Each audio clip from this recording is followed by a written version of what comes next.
noches a toda la teleaudiencia de la Mesa Redonda. Hoy, lunes 10 de noviembre, estamos comenzando la semana y vamos a quedarnos en nuestro análisis en la región de América Latina. En un primer momento estaremos analizando la situación en México, la situación política y social grave que vive México tras la desaparición y posible asesinato de 43 estudiantes normalistas en ese país. Y estaremos hablando también de la situación en Venezuela, las medidas populares, las medidas económicas y sociales que está impulsando el gobierno bolivariano de Nicolás Maduro y también cómo ha ido reaccionando la oposición a todas estas medidas, a toda esta situación. Para analizar el primer tema, en México tenemos como invitado a uno de nuestros panelistas habituales, a Sergio Alejandro Gómez Gallo, jefe de la página internacional del periódico Granma, a quien le doy una vez más las buenas noches acá a la Mesa Redonda.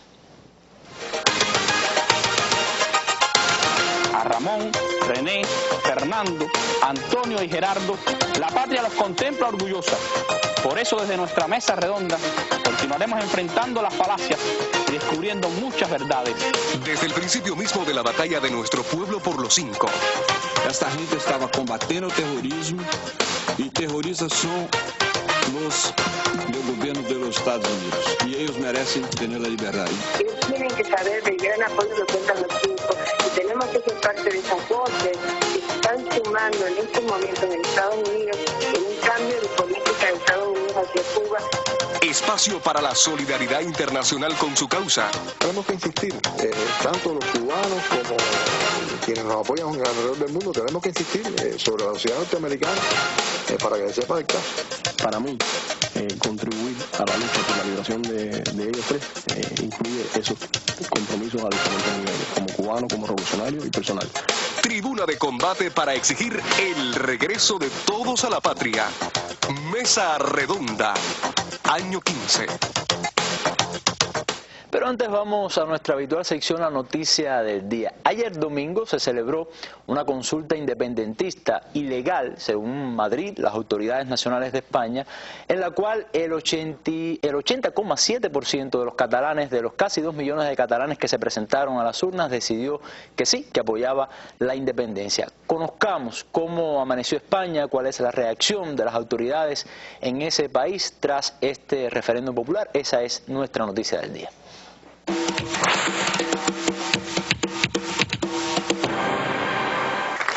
Al día siguiente de la consulta simbólica, el líder catalán Artur Mas es recibido como un héroe en la sede de su partido. Para él el resultado es claro, 4 de cada 5 votantes respaldaron la independencia.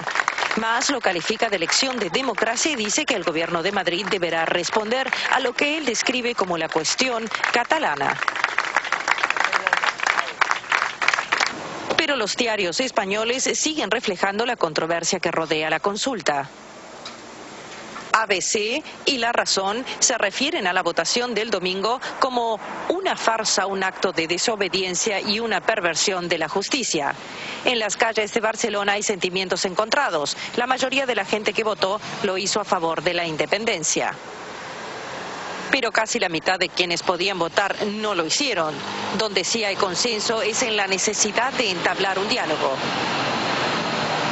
Hem de començar a dialogar perquè el poble català el que necessita és sentir-se escoltat. Hi ha un sentiment que no ha estat atès per part del govern espanyol. De vuelta en Madrid, las reacciones van del malestar a la indiferencia.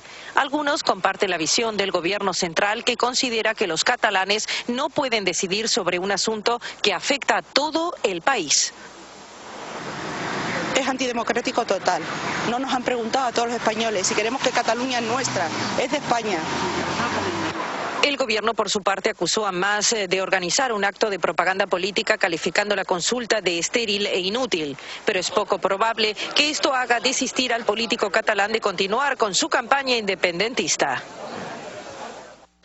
Bueno, y si esta consulta popular creó una crisis en la élite política española antes de celebrarse, durante su celebración también ha sido después, cuando se han dado a conocer los resultados, y no solamente una crisis política de las reacciones de las diferentes partes, sino al interior de los partidos políticos principales. Por ejemplo, el Partido Popular, que es el partido gobernante, Mariano Rajoy, dice el periódico El País, ha comprobado que lo que es bien visto en Cataluña esto es su tolerancia ante las consultas alternativas. Tiene una reacción contraria entre sus dirigentes, militantes y opinadores más conservadores. El gobierno ha recibido críticas, dice El País, internas desde ese ala de su partido y abierto desde otras formaciones aliadas que le acusan de dejación de funciones por no impedir la consulta. Eso es lo que pasa al interior del Partido Popular, el partido gobernante en España, pero también el PSOE, que viene siendo el otro gran partido del sistema bipartidista español. Bueno, dice que propondrá una reforma constitucional que dice ya es necesaria con Rajoy o sin Rajoy. Esas son las reacciones en España tras el referéndum en Cataluña. Vamos ya al primer tema de nuestra mesa redonda en la noche de hoy, México.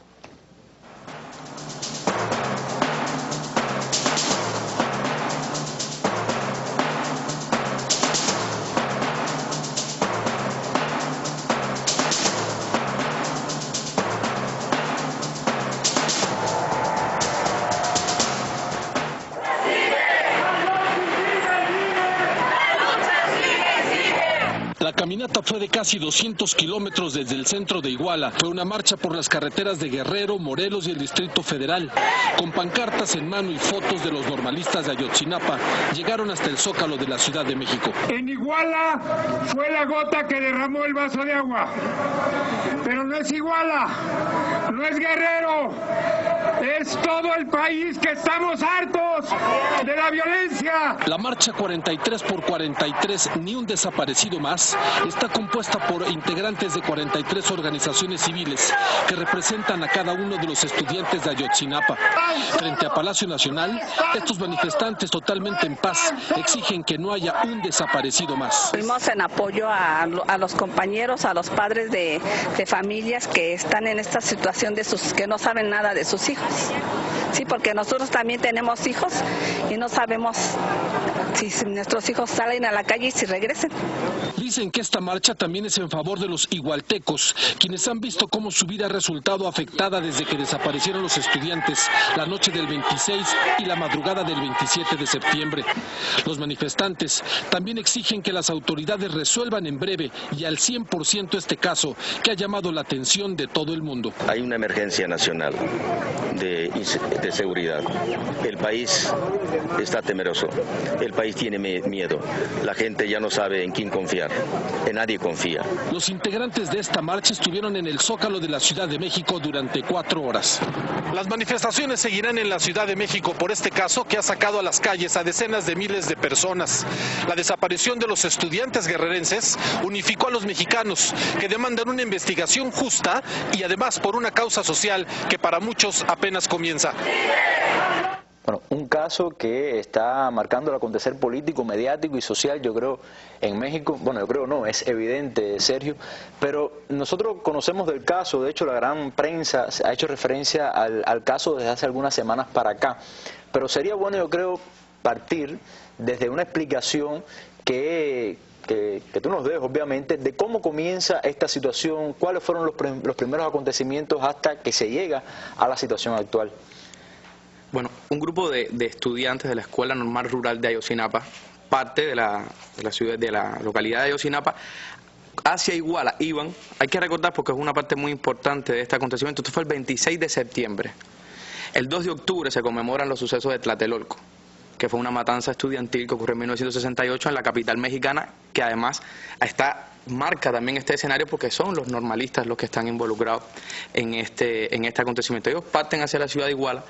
En la ciudad de Iguala son detenidos por las autoridades municipales. Se considera que el que dio la orden de la detención de estos estudiantes fue el alcalde de la ciudad, Abarca, y su esposa, ya arrestado, se dio a la fuga y lo arrestaron. El propio alcalde de la ciudad y las autoridades de la policía municipal de Iguala le entregan a la agrupación, al cartel de Guerreros Unidos, a estos estudiantes. En ese momento se dan enfrentamientos donde mueren 3 de los primeros estudiantes. Murieron 6 personas en total en ese enfrentamiento y son 43 los estudiantes que se le entregan a Guerreros Unidos. A partir de este punto, y es algo que hay que dejar claro a nuestros televidentes, estamos hablando de testimonios. Todos los hechos están construidos a partir de los testimonios de las personas que han sido detenidas por las autoridades mexicanas. Por eso no se puede decir que estén muertos, que esté confirmado que estén muertos, porque no existen pruebas como tal físicas, materiales de la muerte. Entonces, ellos fueron retenidos por Guerreros Unidos, fueron llevados al basurero de la localidad de Cocula, y allí fueron ultimados los que quedaban vivos, porque fueron asfixiados, fueron agrupados en autobuses pequeños, en camiones pequeños, y fueron ultimados los que quedaban, y después fueron incinerados durante varias horas, cremados durante varias horas para destruir sus restos mortales.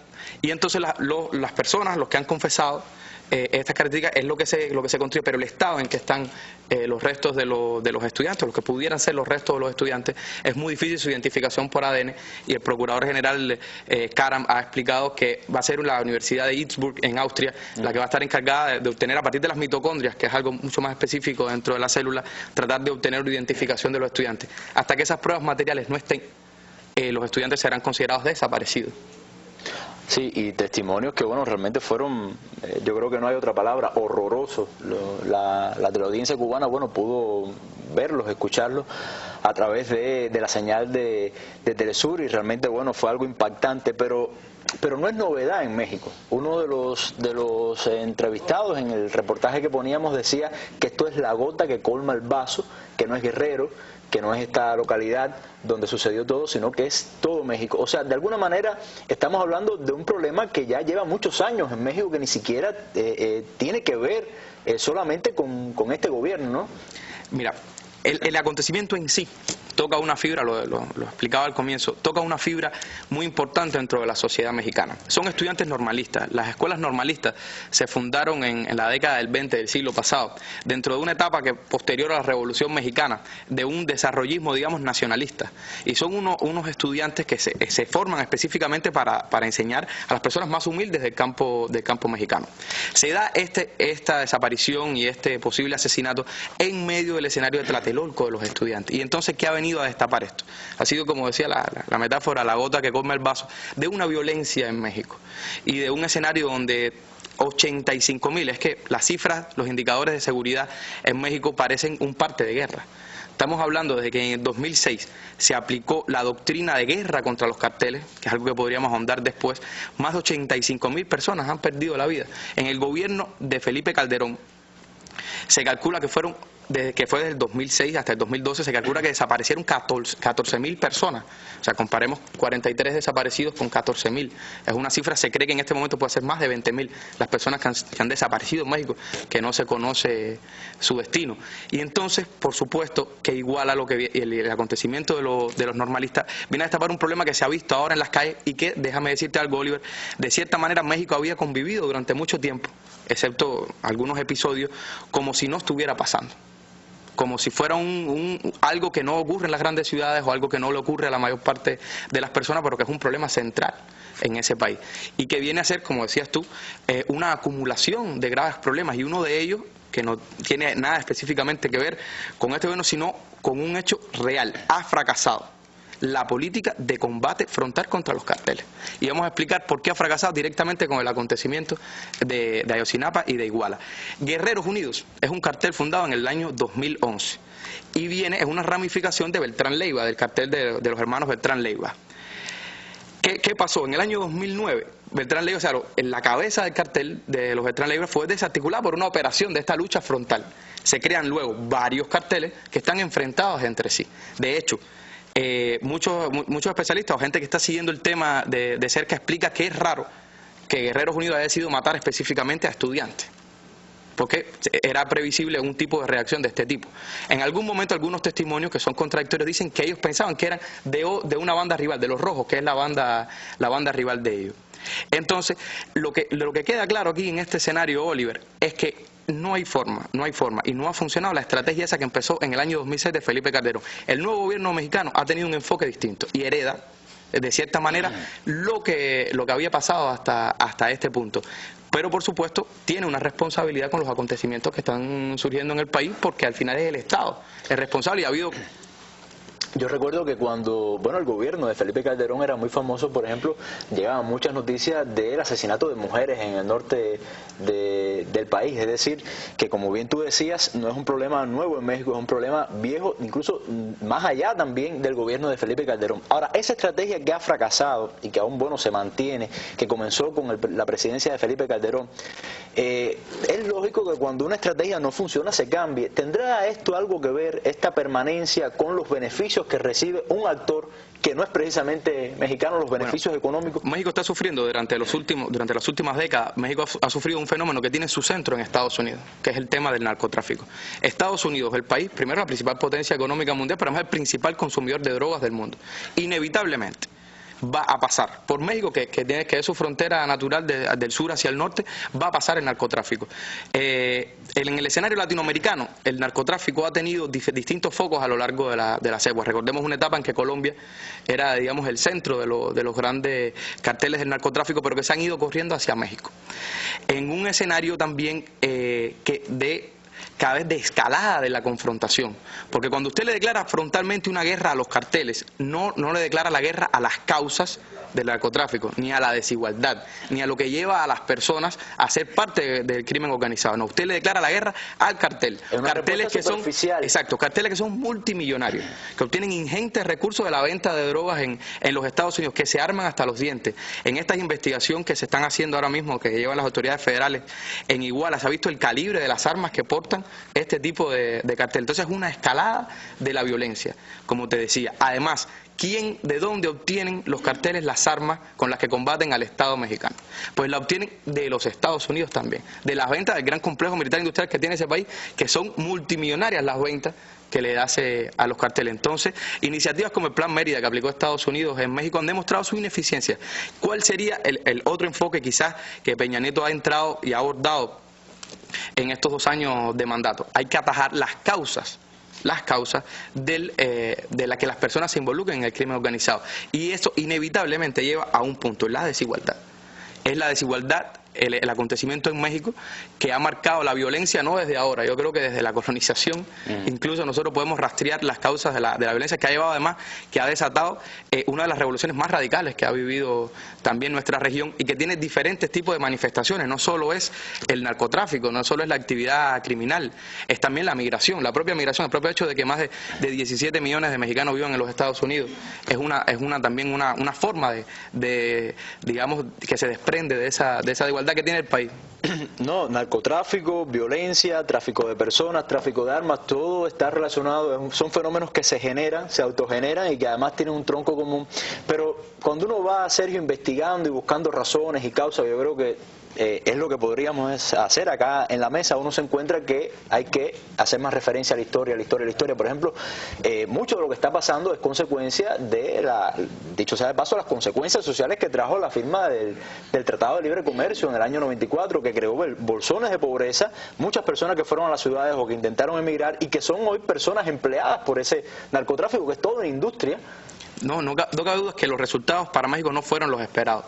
El promedio de crecimiento de México durante los años de aplicación del Telecán es de 2.2% anualmente. Cuando usted calcula que entre el año 70 y el año 81 México creció por arriba del 6%, usted se da cuenta de que algo pasaba. No es solamente el resultado, digamos, de una desaceleración de la economía mundial. Hay otras regiones del mundo que han crecido a ritmos mucho más acelerados. Ellos pensaron en algún momento que los salarios iban a subir. No, han bajado, todo lo contrario. Un país que era autosuficiente, por ejemplo, en la producción de alimentos, en la producción de maíz, que es uno de los eslabones fundamentales de la dieta de México en este momento, gasta miles de millones de dólares para comprar el maíz en mercados extranjeros. Y esto es un ciclo vicioso, como tú bien decías, que lo que hace es hacer cada vez más fuerte la violencia. Porque ese campesino que no tiene opciones de trabajo, ese campesino que no encuentra en el campo formal la capacidad de sustentarse a sí mismo y a su familia, pues termina siendo captado por este tipo de bandas criminales. Y generando todo esto que hablábamos también, violencia. No hemos hablado del narcotráfico y del papel de Estados Unidos por gusto. Son realmente las causas fundamentales, por lo menos las más visibles, ¿no?, desde el punto de vista histórico de este fenómeno. Bueno, Sergio, muchas gracias. Continuamos dentro de unos minutos con nuestro análisis.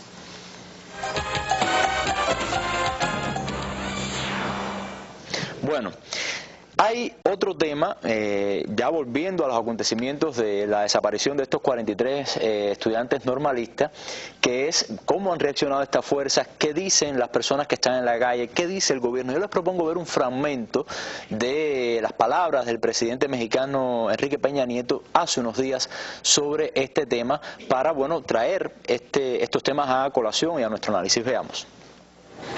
Dada la complicidad de las autoridades municipales con la delincuencia organizada y la debilidad institucional del gobierno de Guerrero, ordené al Gabinete de Seguridad apoyar a las autoridades estatales en la localización de los jóvenes y en las investigaciones de los hechos. Por obligación y convicción, el gobierno de la República desplegó un amplio operativo. Y así lo sigue haciendo uso de todos los medios y capacidades materiales del Estado. El resultado de esos esfuerzos institucionales son los que hoy ha informado el Procurador General de la República. A los padres, familiares y compañeros de los jóvenes normalistas, les reitero mi solidaridad y el total respaldo de mi administración. Las investigaciones serán llevadas hasta las últimas consecuencias. Todos los culpables serán castigados en el marco de la ley. Entonces, Sergio, ¿cuáles son las exigencias ahora de los familiares, de todas las personas que se han solidarizado con este problema? ¿Qué ha dicho el gobierno y por qué se ha creado, vamos a decir, tensiones entre estos sectores y el propio gobierno nacional? Bueno, ¿qué es lo que pasa? Los familiares, nomás el Procurador General terminó su intervención donde, como te decía, lo que afirma es que todos los indicios, todas las evidencias que ellos tienen indican que están muertos, que fueron asesinados y que fueron cremados. Los familiares reaccionaron diciendo que no confiaban en las autoridades mexicanas. Y es que esto tiene un porqué. En medio de la investigación, hace unos 15 días se aseguraba que los estudiantes estaban en unas fosas en Cocula. Pero cuando se hicieron las investigaciones, el ADN pertenecía a otras personas y se han descubierto a lo largo de esta investigación más de 12 fosas. Y es parte de lo que hablábamos al principio, de que es un problema mucho más grande. Es decir, buscando que no son estos 43 estudiantes han encontrado 12 fosas comunes. En acontecimientos que también involucran a la policía municipal, es decir, con una relación estrecha entre las autoridades municipales. Le decían la pareja imperial al alcalde y a su esposa, que se dieron a la fuga y los capturaron, y que estaban involucrados directamente con Guerreros Unidos. Entonces hay algo que hay que aclarar. La policía en México tiene 32 estados y hay una cuestión de quién ejerce o quién tiene la potestad de las decisiones. En el caso de esta policía está supeditada, esta policía que estaba en contubernio con los delincuentes está supeditada al municipio, es decir, a Iguala. Pero además todos los acontecimientos que sucedan allí, como este tipo de violencia, están supeditados al estado de Guerrero. Y entonces las autoridades, porque se ha acusado al gobierno, explicaba esto, porque se ha acusado al gobierno de tardanza, de cierta manera, en responder ante un acontecimiento de estas dimensiones, pero lo cierto es que al menos en los papeles, quizás si usted se salta un poco esas barreras, pueda tomar otro tipo de decisiones, pero al menos en los papeles actuó de la manera en que está legislado. Usted le da a Guerrero la oportunidad de que decida, es decir, a las autoridades del Estado de que decidan, y ya cuando se ve la dimensión de la situación, el nivel de corrupción que había en las autoridades municipales de la región, pues intervinieron las autoridades federales y de hecho ocuparon toda la región y quitaron toda la policía y pusieron a autoridades federales. Y el gobierno como tal, han habido declaraciones del presidente, también del Procurador General de la República. ¿Cómo valoras tú esta respuesta, la respuesta que se ha dado hasta ahora? Bueno, yo te decía, lo que estamos viendo en las calles hoy en México y esas manifestaciones que casi seguro que continuarán a lo largo del tiempo, no es un reclamo. No me parece que sea exactamente o que se vaya a convertir en un reclamo hacia una autoridad, porque es que el problema es que las autoridades tienen poco que responder en este sentido. Ojalá aparecieran vivos, pero todo indica que están muertos.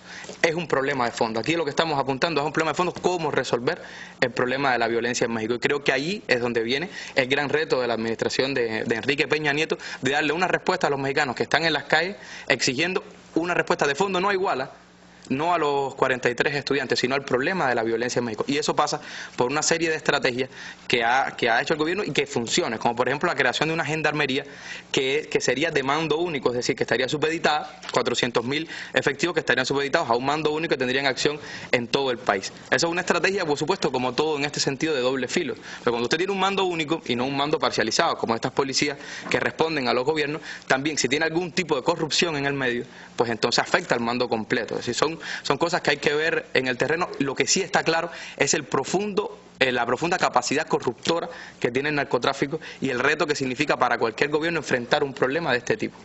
Y me parece que es aquí donde no es solamente México, sino que tiene que haber, yo creo que la región podría también, hay muchas experiencias en la región de combate en este sentido y que podría ser uno de esos espacios en donde América Latina podría también ayudar y ser un espacio de solución de problemas que afectan a la región. Y por supuesto creo que la responsabilidad de Estados Unidos aquí es tan grande que debería jugar un papel mucho más activo. Pero bueno, una responsabilidad que no podemos esperar que asuma en ese sentido, ni creo tampoco que Estados Unidos esté, vamos a decir, interesado en solucionar estos problemas de fondo que veíamos, Oliver, al principio.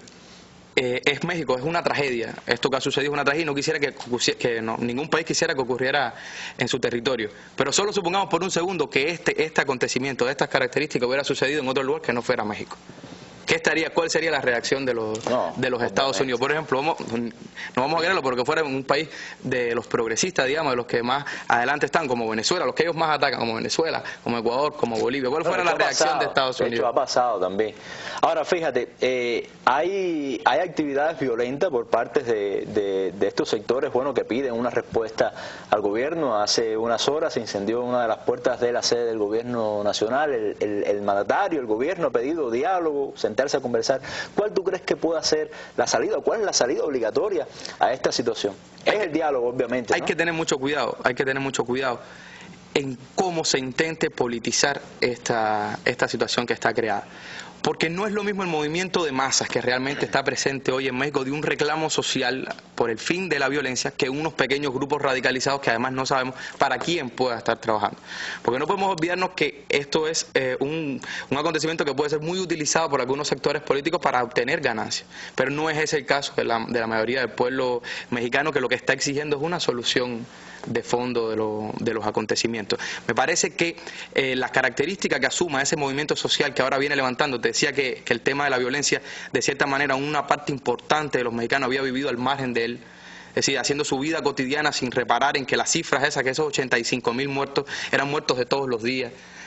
Puede ser tu primo, tu vecino, que no era una cifra, digamos, solo para que estuviera en los libros, que es una realidad, y estos 43 estudiantes lo han recordado. Si eso genera en México un movimiento social fuerte que exija o que demande la solución de los problemas reales del país, que además participe, porque mucho de esto, una solución a cualquier tipo de problema de violencia demanda la participación popular y el apoyo a cualquiera que sean las acciones que tome el gobierno. Me parece que una tragedia podría ser convertida en algo muy positivo para ese país, para que sobre todo este tipo de acontecimientos no se vuelva a repetir. De todas maneras, es un tema muy complejo porque estos mismos sectores de los narcotraficantes, de todos los carteles, como Guerreros Unidos y tantos que hay en México, tienen incidencia social, incluso son empleadores, son grandes empresas que tienen miles de empleados. Es lo que explica. En México es muy complicado también toda esta situación, en que esperemos, bueno, que tenga una solución por lo menos pacífica y bien diferente a lo que ha existido hasta ahora. Bueno, muchas gracias, Sergio, por haber estado junto a nosotros en la noche de hoy.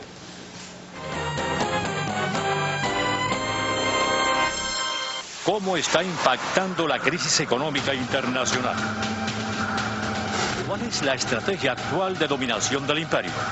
¿Hacia dónde cambia el Oriente Medio? ¿Cuál es el panorama actual de América Latina? ¿Está en crisis el modelo de Unión Europea? Análisis, opiniones, imágenes sobre estos y otros importantes temas internacionales, usted los encontrará en la Mesa Redonda. Acompáñenos cada día a las 7 de la noche. Yo lo vi en la Mesa Redonda. Si usted ha seguido la Mesa Redonda desde sus orígenes en diciembre de 1999, seguramente tendrá sus emisiones inolvidables o favoritas. Escriba a nuestro concurso popular Yo lo vi en la Mesa Redonda y gane el derecho a participar en nuestras celebraciones de aniversario. Cuente Cuéntenos en una cuartilla sus impresiones de aquel momento inolvidable en que supo los detalles de un acontecimiento trascendente a través de la mesa redonda.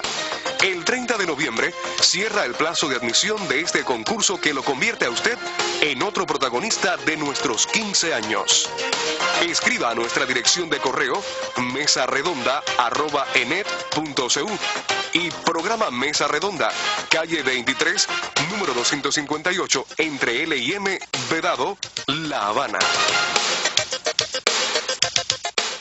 Bueno, tengo acá invitado a Jorge Legañoa Alonso, periodista y analista de temas internacionales, acá en nuestra mesa redonda, y también, bueno, recientemente nombrado subdirector de la Agencia de Información Nacional, AIN. Felicidades por este cargo, hace 2 meses ya, pero bueno, no había estado en nuestra mesa redonda desde entonces. Vamos entonces a hablar sobre Venezuela. Como decía al principio, la situación en ese país, las medidas económicas que se están tomando, los avances sociales, que no son pocos y han generado noticias, pero antes vamos a ver el siguiente reportaje sobre uno de estos logros del gobierno bolivariano en los últimos días, en las últimas semanas. Veamos. Que por ahí salió Jorge Roy. Jorge Roy, ¿qué va a saber Jorge Roy de salario? Presidente de Fedecámara.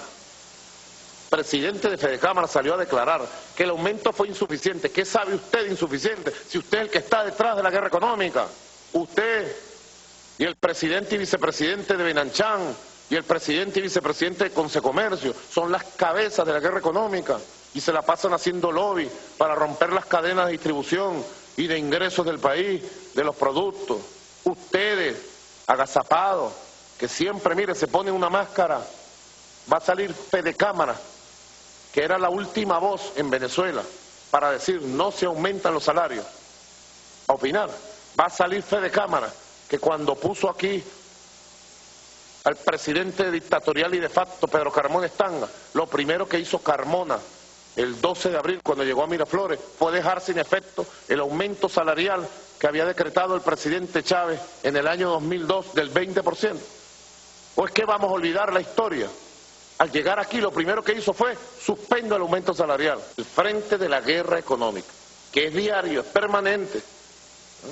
De la guerra económica que toda esta burguesía ha lanzado contra nuestro país, con un objetivo: rendir al pueblo de Venezuela, rendir la patria venezolana a través de la guerra económica. Hemos logrado neutralizar en este año 2014 todos los efectos perversos que en el campo social se pretendían, en el campo de nuestras familias, de nuestras comunidades, se pretendían con la guerra económica.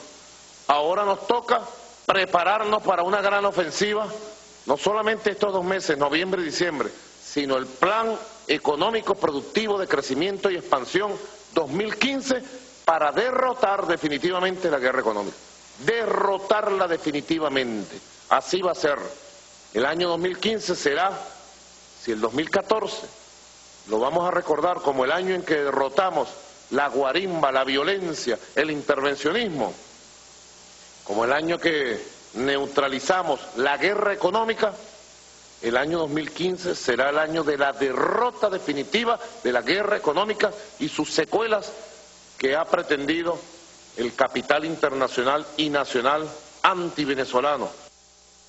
Bueno, aumento salarial en Venezuela, un 15% de un 45% que ya se había decretado hace unos meses, y hablaba el presidente Nicolás Maduro de la reacción de la derecha ante esta medida y bueno, también de toda la guerra económica que está librando ese gobierno y ese pueblo. Yo quiero hablar de eso dentro de unos minutos, pero quiero comenzar, Jorge, con una pregunta que muchos están haciendo con respecto a Venezuela. Están cayendo los precios del petróleo, sabemos la importancia que tiene el petróleo, columna vertebral de la economía venezolana y también, bueno, de todos estos gastos sociales. El presidente ha dicho que Venezuela está preparada, que Venezuela tiene, vamos a decir, instrumentos para enfrentar esa situación. ¿Cómo tú ves este panorama? ¿Qué puede hacer el gobierno? Y además, ¿cómo puede mantener el tema de los beneficios sociales, esto de lo que estábamos hablando? Sí, buenas noches, Oliver. Yo empezaría mencionando por dónde anda el tema petrolero. Ahora mismo la cesta venezolana se está cotizando alrededor de los $72 en el mercado internacional. Sin embargo, anda en todo el año año alrededor en promedio de los $93. Eso comparado con los $98 que estuvo de promedio el año pasado pareciera poco, es apenas un 5%, pero ese 5% perdón, ya es sintomático de cómo anda a nivel internacional los precios del petróleo. Estados Unidos, el presidente venezolano ha denunciado que sobre la base de la especulación con los precios del petróleo que se producen en los mercados internacionales, Estados Unidos ha sacado un grupo de informaciones entre las que ellas habla de la explotación que va a hacer del famoso gas esquisto, de las reservas que tiene en territorio... A pesar de las complicaciones medioambientales que eso traería. A pesar de esas complicaciones medioambientales, el gobierno de los Estados Unidos está insistiendo mucho en que tiene potencialidades y que va en serio con ese tema. Yo creo que habría que esperar un poco, y eso ha tenido una repercusión muy importante en el mercado internacional del petróleo. Por un lado, ese mercado, ya sabemos a quién se pliega, al capitalismo salvaje. Bueno, pues ha llevado que la cesta petrolera venezolana ande por los $72. Pero yo recordaría en este momento a Chávez. Chávez en el 99, cuando asume el poder, o sea, de las elecciones del 98, los primeros días del 99 asume el poder. ¿A cómo se encontró Chávez el petróleo en esa época? Entre $10 y $20 el barril. Y fue Chávez, con su carisma, con su voluntad política, quien agrupó a la OPEP, a los países integrantes de la OPEP, y llevó a darle un precio, diríamos, decoroso al petróleo para estos países exportadores de petróleo. Y a lo largo de todos estos años, Venezuela se ha encargado, junto con los países exportadores de petróleo, de aglutinarse, de no someterse al mercado internacional y mantener una firmeza en ese sentido. Bueno, ¿cómo puede reaccionar Venezuela? Para ponerlo así. Primero, dando seguridades. El presidente Nicolás Maduro ha dicho que no hay recortes de presupuesto para ninguna obra social. Segundo, que las reservas de dólares de Venezuela están intactas, que están por encima, el otro día veíamos por encima de los $30.000 millones. Estamos hablando de una cifra muy importante, considerable, importante. Por lo menos que ayude en un periodo, se estiman algunos analistas que esta caída puede durar unos 2 años. Dentro de 2 años se puede recuperar y yo creo que ese dinero es suficiente. Pero vamos a lo histórico. En el 2008-2009 ya esto pasó. Tuvo un impacto en la economía venezolana, pero no se dejó de lado ningún programa social. Se reajustó el presupuesto. En ese momento se hizo un reajuste del presupuesto del Estado en la Asamblea Nacional a partir de los $40. Se está previendo que para el año 2015 el presupuesto del Estado, o sea, lo que va al fondo que se distribuye a través de todas las gobernaciones del país y del Consejo Federal de Gobierno, que también hace una redistribución después a partir de lo que ingresa por encima de ese precio establecido para el presupuesto. Este año está para el 2015, ya presupuestado para el 2015, a $60 el barril. O sea que estamos hablando que todavía hay un margen de dinero extra. No, nunca sería extra, porque al final ese dinero que ingresa va de todas formas a las arcas del Estado, y es lo que te hablo, es la redistribución del Consejo Federal de Gobierno y que se le da a cada uno de los gobernadores y a cada uno de los ministerios para seguir invirtiendo en lo que se explique. Por tanto, es para mirarlo con recelo. Es una cifra importante la caída desde los 90 hasta 72, pero no implicaría para el corto plazo, incluso para el mediano plazo, hablaría yo de un impacto dentro de la economía venezolana y por tanto de lo que se conoce como las misiones sociales y tal. Habría que ver a futuro cómo se maneja esto. El mercado es muy cambiante. Nosotros no somos especialistas, economistas, pero bueno, hablamos de lo que en materia petrolera, lo político, el valor de lo político. No, pero hay ciertas lógicas que sí podemos comentar, obviamente. De hecho, el propio presidente decía en una de sus intervenciones sobre este tema que hay toda una maniobra política de Estados Unidos. Cuando nosotros hablamos de petróleo no solamente hablamos de economía, también tenemos que hablar de política para afectar que no solamente esta baja de los precios del petróleo se debía al problema oferta-demanda, sino también había un interés en afectar determinados países contrarios a los intereses de Estados Unidos, porque toca la casualidad que se afecta a Venezuela, se afecta a Rusia, se afecta a Irán. Ahora, ¿crees que cada vez que revisamos la prensa, por ejemplo el periódico El País, alguna prensa derecha en Venezuela, hay como la intención de infundar miedo de que es una economía que va a la bancarrota? Ahora sí va a la bancarrota a raíz de esta caída. O sea, hay una estrategia también mediática ahí con tal de afectar a Venezuela y crear descontento, ¿no? Yo hablaría de lo mismo que hemos hablado en esta mesa en otras ocasiones, el guión preconcebido. Al primer supuesto resbalón del gobierno, allá viene la oposición y los medios a hacerle eco a la oposición de que es el último. Yo leía hoy el Nacional antes de preparándome para mes, informando un poco de cómo anda el acontecer venezolano. Veía un comentarista en el diario El Nacional, que a veces algunas personas lo ponen con Z, el nacional, en fin, es una broma venezolana. Bueno, es fascista. Sí, bueno, el Nacional habla, el fin no llega a diciembre. ¿Y cuántas veces hemos escuchado no llega a diciembre el gobierno bolivariano? O sea, cuando Chávez y cuando Maduro. Y ahora cuando Maduro también. Yo coincidí en Caracas ahora en la Guarimba y lo que no llega el lunes, el martes es el apagón general. O sea, siempre es el toque de lo que nosotros conocemos como el toque de tambores de ya se acabó, no dura más. Adiós Chávez, adiós Nicolás. El pueblo, regresa el pueblo cuando en realidad el pueblo ya está gobernando desde el año 98. Pero bueno, a los medios realmente en Venezuela ha habido una cultura importante de los medios y muchas veces ya el pueblo no sabe engañar y enganchar por esos medios. No, y además que es un gobierno que tiene capacidad de respuesta mediática también, un gobierno que está en los medios también. Y no solamente en los medios tradicionales, es increíble, yo recuerdo cuando Chávez se incorporó a las redes sociales en el año 2009, cómo Chávez logró catalizar a ese pueblo y llegar a tener más de 2, 3, 4 millones de seguidores en una red social. Y un mensaje de ese presidente y el llamando al pueblo a combatir dentro de las propias redes sociales, que son instrumentos del capitalismo, pero que este socialismo creciente en América Latina lo ha capitalizado en función de llevar su mensaje, de inundar la red con mensajes de la revolución bolivariana. No solamente en las redes sociales, las emisoras comunitarias venezolanas son muy fuertes. Yo recuerdo cuando el golpe de Estado del año 2002, incluso cuando las intentonas golpistas, el poder que tuvieron esas emisoras municipales en convocar al pueblo a salir para la calle, en esforzarse, en seguir trabajando, en que el mensaje del gobierno realmente llegue, no a través de los grandes medios que muchas veces están parcializados con una forma de hacer política, y sí llegar a través de esos medios comunitarios que están ahí en el barrio, la emisora pequeñita, el boletín, el suelto en la mano. No, y en estos momentos de, vamos a decir, de cierta incertidumbre que están tratando de crear los grandes medios, bueno, de dar este tipo de explicaciones, de llevar mensajes de tranquilidad, mensajes yo creo que de esperanza con respecto al panorama económico también. Pero veíamos el material cuando el presidente Nicolás Maduro hablaba de este aumento salarial, pero hay otros logros sociales también. Está, por ejemplo, el desempleo que ha descendido en Venezuela. Yo les propongo ver el siguiente reportaje para seguir hablando del acontecer político, social y económico en Venezuela. Veamos. El mandatario venezolano puntualizó que esta cifra de bajo desempleo define a un país y a un gobierno que responde a un modelo donde prevalece la justa distribución de la riqueza nacional. Recordó que países de Europa como España son regidos por modelos capitalistas y neoliberales y mantienen una tasa de desempleo en aumento que se acerca al 25% de su población. La creación de empleo y la defensa de la estabilidad del empleo es una línea vital. Que el capitalismo, ustedes saben cómo hizo para robarnos prestaciones sociales, flexibilizar el empleo y golpear a la clase obrera en su estabilidad, a los trabajadores. Bueno, sobre la línea del empleo, ustedes saben, siempre hay buenas noticias y este año de la guerra económica que nos han golpeado duro, son heridas, ¿no? Heridas que lleva el cuerpo de la economía.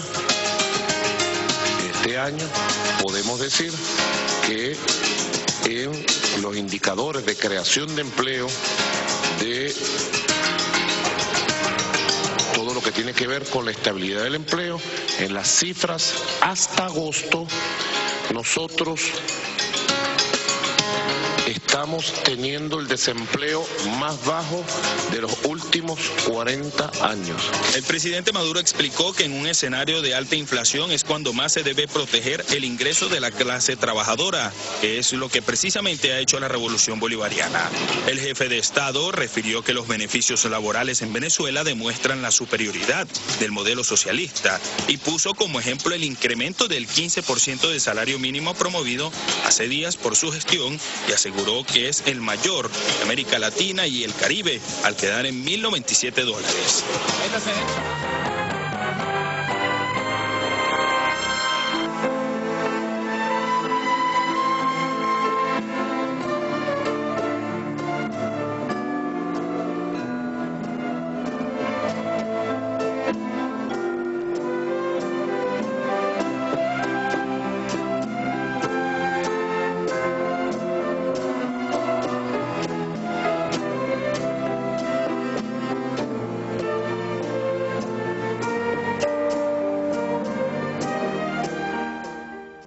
nosotros hemos sido testigos, Jorge, de cuán difícil ha sido este periodo de gobierno, estos primeros meses de gobierno. Bueno, desde que asume como presidente hasta la fecha al presidente Nicolás Maduro. Sin embargo, han continuado los logros sociales, han continuado las medidas sociales, que es la columna vertebral, vamos a decir, de la razón de ser del proceso bolivariano. Veíamos el tema del desempleo, veíamos también el tema del salario mínimo, pero hay muchas más cosas que se están haciendo en Venezuela.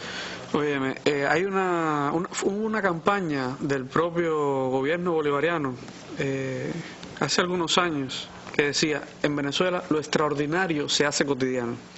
Yo creo que esa frase resume hoy, algunos años después de esa campaña de comunicación, lo que sigue pasando en Venezuela. O sea, lo extraordinario, haber bajado, digamos, los niveles extremos de pobreza de 26, 30, 40% a cifras de 6%, realmente es extraordinario. Y cuando vemos lo que hoy está haciendo Venezuela, el presidente Maduro hablaba hace un par de días en relación a este tema petrolero. Se están construyendo en Venezuela, ya va a Venezuela rumbo a la vivienda número 700.000, después que en el año 2000, de la vaguada del año 2010, se entronizó la misión Vivienda Venezuela. Entonces, estamos hablando de 700.000 viviendas en apenas 3 años que empezaron a otorgarse las viviendas. Y hemos sido testigos como periodistas de ver un edificio en cimientos y a los 2 días ya levantando, y a los 2 meses o los 3 meses ya las familias dentro de esos hogares, y la alegría de la familia y los niños, y como el presidente pedía hace unos días el cambio cultural con la frase esta: pasemos del dame lo mío al construyamos juntos. O sea, es importante, porque las revoluciones son sobre la todo revolución cultural.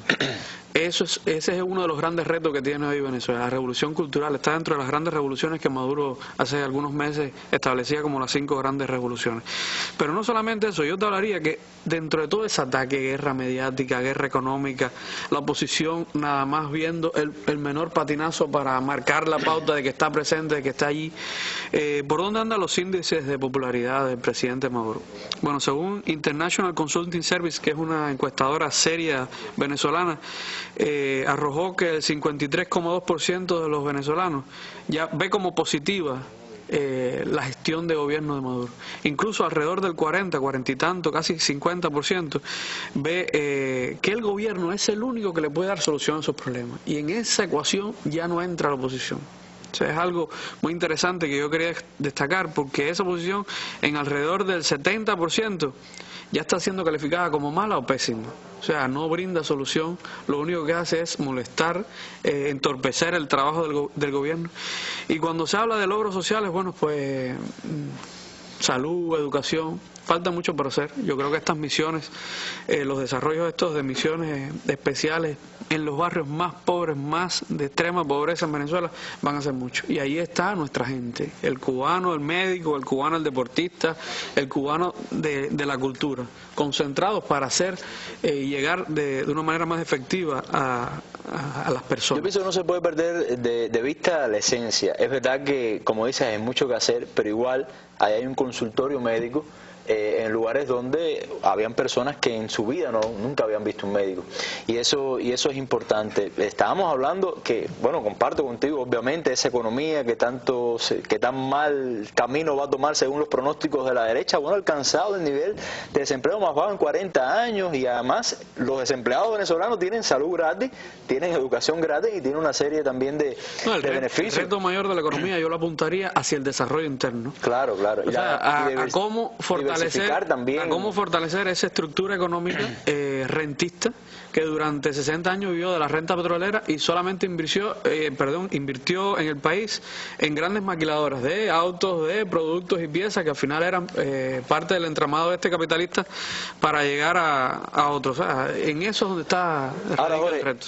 Hay otro frente en el cual el gobierno también ha trabajado mucho. Quiero una evaluación tuya de los resultados, de lo que se está haciendo, y es la guerra contra el contrabando, sobre todo ese contrabando hacia Colombia, que es un problema grave desde muchos años también en Venezuela. ¿Qué medidas se han tomado en este sentido? ¿Qué dice la gente? ¿Hay encuestas sobre eso donde la gente se ve que la gente apoya esto que está pasando? ¿Cómo lo evalúa? Mira, Esto puede ser difícil de entender, porque se habla de contrabando en frontera. Venezuela tiene una de las fronteras, bueno, hay otros países en América Latina más grandes, ¿no? Pero la frontera venezolana es grande y porosa. A ver, lugares también. Sí, cuando hablo porosa es que a veces lo que divide es un riachuelo, la diferencia geográfica entre Colombia y Venezuela. En Venezuela hay 4 millones de colombianos cedulados. O sea, estamos hablando que tienen cédula de venezolanos, pero son colombianos que fueron a trabajar para acá. Pero diariamente cruzan la frontera cientos de miles. Yo hablaría, no hablaría de millones para usar un dato conservador, pero cientos de miles de personas que vienen no solamente a Venezuela a comprar gasolina, que es muy barata en Venezuela. Un litro de gasolina es más barato que un litro de agua, pero por mucho, con centavos de dólar usted puede ganar un tanque de gasolina de 40, 50 litros en Venezuela. Sin embargo, en Colombia, apenas unos metros más allá, es bien cara. Entonces la gente viene al lado venezolano. Pero no solamente vienen los colombianos al lado venezolano a comprar comida, no sé qué, vienen a atenderse en los mismos cedidos donde se atienden los venezolanos. Realmente hay un rechazo grande en la población, porque ahora es que se está haciendo mucho más público los resultados de ese contrabando. Es cuantiosa. Se habla alrededor del 20% de lo que se invierte para llevar alimentos a algunos de esos estados, lo que se va por la frontera. Pero no solamente es alimento, es petróleo también, o sea, gasolina. La gasolina subvencionada, que es importante. Sí, la gasolina. Es decir, en Venezuela. Ellos le llaman las pimpinas. Las pimpinas son porrones, lo que conocemos aquí los cubanos, porrones de gasolina. Bueno, las pimpinas por la frontera atraviesan lo mismo en una bicicleta que en una mula que por un puente. Entonces hay una cantidad de puentes fronterizos ilegales por donde diariamente circulan cientos de miles de personas, insisto en esto. Pero no solamente es Venezuela, también con la Guayana, en el lado o sea, el lado este del país, y Brasil, la parte oriental del país, y Brasil, pues también el contrabando de gasolina. Hace poco había una denuncia de alrededor de 100.000 litros de gasolina que habían sido incautados. Estos son los incautados. Calculemos entonces cuántos no se están yendo por la frontera. Es muy complicado ese tema. Ahora, hay un tema, Jorge, que no podemos dejar de tocar porque es un tema que, bueno, se le dio mucho seguimiento acá en nuestro país, se le da seguimiento y que conmocionó a buena parte de nuestro pueblo, y fue el asesinato del diputado chavista Robert Serra. Hay investigaciones. ¿En qué estado están estas investigaciones? ¿Qué es lo último que se sabe con respecto a este caso? Bueno, veíamos el día de ayer a la ministra de Interior y Justicia y Paz de Venezuela, la almirante Meléndez, hablar de las gestiones que ya se están haciendo con el gobierno colombiano para traer a Venezuela a Leiva Padilla Mendoza, alias El Colombia, que realmente fue el asesino material de Robert Serra y su esposa y su compañera María Herrera. Realmente es uno de esos casos en el que afecta, duele mucho, le dolió mucho a ese gobierno. También tuvimos este año en Venezuela, que lo vimos mediáticamente, lo palpamos ahí, el dolor por los venezolanos por la muerte también de otro constituyente a manos de hordas criminales. Cuando vemos los conectos internacionales, pues una vez más sale Álvaro Uribe detrás de estas maquinarias para causar dolor en Venezuela, desánimo. ¿Qué papel más lamentable está haciendo? Es un papel triste Uribe, lo que está haciendo ese hombre. Después que el propio Chávez le tendiera la mano, le dijera: aquí estoy para lo que haga falta.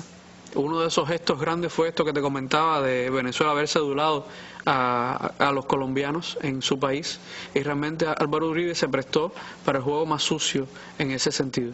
Yo creo que la oposición también tiene una responsabilidad muy grande en todas estas muertes, directa o indirectamente. Yo no hablaría solo de directamente, porque incitar al odio, a la violencia, también es ser cómplice de ese, y ese es el caso de María Corina Machado, la diputada María Corina Machado, que hoy la veíamos también y sigue insistiendo en que la salida de Venezuela no es constitucional, y que la salida, que Nicolás se tiene que ir cuando Nicolás Maduro es el presidente electo democráticamente de ese país. Y vimos a Leopoldo López en la guarimba en el mes de febrero llamando a la violencia, a todo lo que oliera a rojo, rojito, como se definen los venezolanos, pues ir y sobrepasarlos. Ese mismo partido de Leopoldo López te apuntaría. Ayer salió con otra de sus salidas, ¿no? No pudieron con este golpe guarimbero de febrero y marzo en Venezuela, y ahora dice que van a recoger los casi 3 millones de firmas que hacen falta, según ellos, para hacer una nueva constituyente en Venezuela. Nicolás Maduro fue uno de esos diputados constituyentistas en el año 2000 y realmente cuando uno lee las actas, los debates, ve que nunca la oposición en ese Congreso que del año 99 nunca quisieron ese referendo. Primero no quisieron el referendo para la constituyente, luego votaron en contra de la constituyente y así todo el pueblo se impuso. Yo iba a señalarte ahora que hablo de pueblo, leía hoy un comentario en el Universal de un periodista serio, desbarrando de quién es Venezuela, se pregunta él. Es interesantísimo porque después de toda su diatriba contra el gobierno de Nicolás Maduro, de entreguista, etcétera, etcétera, etcétera, el hombre reconoce en el penúltimo párrafo: Venezuela es del pueblo. Y ese Venezuela es del pueblo se le enseñó Chávez al pueblo venezolano. Efectivamente. Bueno, muchas gracias, Jorge, por haber estado junto a nosotros en la noche de hoy. También a Sergio por habernos acompañado y haber analizado el tema complejo también de México. Nosotros nos vamos con nuestras imágenes del día. Vamos a China, cumbre Asia-Pacífico. Dice la prensa que bueno, vuelve a demostrar el liderazgo China en nuestra región a nivel internacional. Pero hay otro tema que hemos decidido entonces cambiar nuestras imágenes del día, que nos parece mucho más importante desde el punto de vista humano. Un policía israelí asesina a un palestino y bueno, es un video que está dando la vuelta al mundo a través de las redes sociales. Este crimen es el que le presentamos hoy, un lamentable crimen en nuestras imágenes del día. Veamos. Y muchas gracias y muy buenas noches.